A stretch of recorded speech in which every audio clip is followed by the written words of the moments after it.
This is HowStreet.com video. Welcome. I'm Sterling Fox in conversation with Ian Gordon, president of the Long Wave Group. Ian joins us in Vancouver today. Hello. Hello, how are you? I am well, thank you. Good to talk to you again. It's been a few years, but your mission in life hasn't changed since the last time we saw. You have the Long Wave Group and the long cycle look at the world around us. And you have just issued the Winter Warning newsletter in the past couple of days. What does the warning contain? Actually, Sterling, the Winter Warning is a letter that we issue every 2 weeks. So because of the Kondratiev winter, right? Right. Okay. We are now in the Kondratiev winter.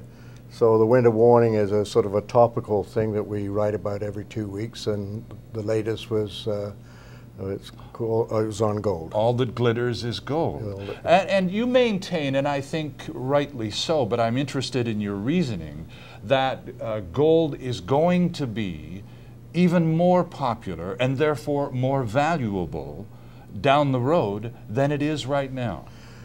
Well, I think so.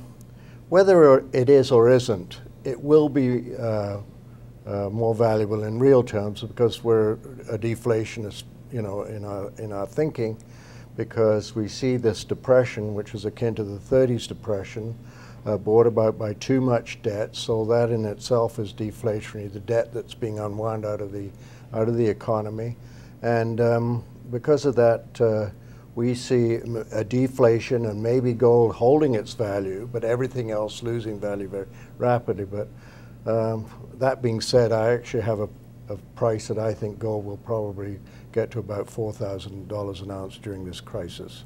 And over what period of time?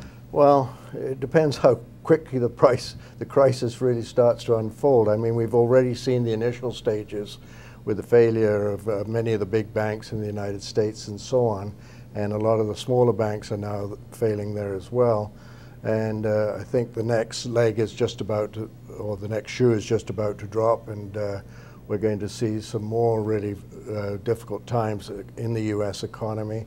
And when that happens, I think gold will start to go up even more, you know, in sort of bigger terms than it has been up to this point in time. One of the things we all hear a lot about from analysts and forecasters and newsletter writers is a growing tide of concern about inflation. And then you maintain that your focus is deflation. Right. Could you explain to us why you're so focused on that and why there's so much emphasis from other quarters on inflation?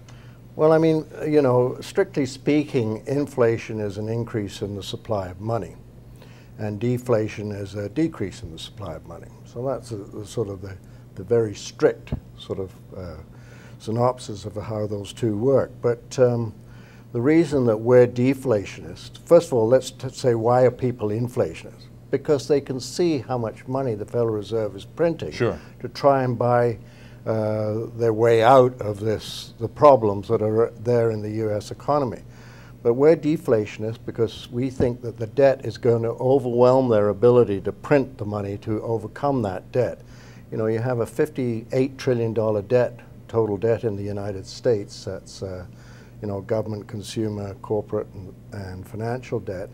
And assume that 42 of that is outside government debt, so 42 trillion. How much is going to be washed out in this depression? Well, we think at least a half, so that's probably $22 trillion is going to be taken out of the economy. It's beyond really the scope of the Federal Reserve to create another $22 trillion. And even if they did, it would simply bring us back to where we are, the level that we are now. They would have to create much more than 22 trillion to create inflation. By washed out, are you referring to essentially a bankruptcy where that $22 trillion goes away because of an inability to handle the debt, to pay it? Right. We've already started to see the seen Lehman bankrupt, the biggest banking bankruptcy in the United States. I think the biggest bankruptcy up to this point in time in the United States. We've seen General Motors bankrupt. So all that debt that those organizations owe is basically taken out of the system and taken out, it's basically eradicated. It's gone. Now, there are some who would look at that, Ian, and say, okay, so we've just had $22 trillion eliminated from the system through bankruptcy and defaults of various types.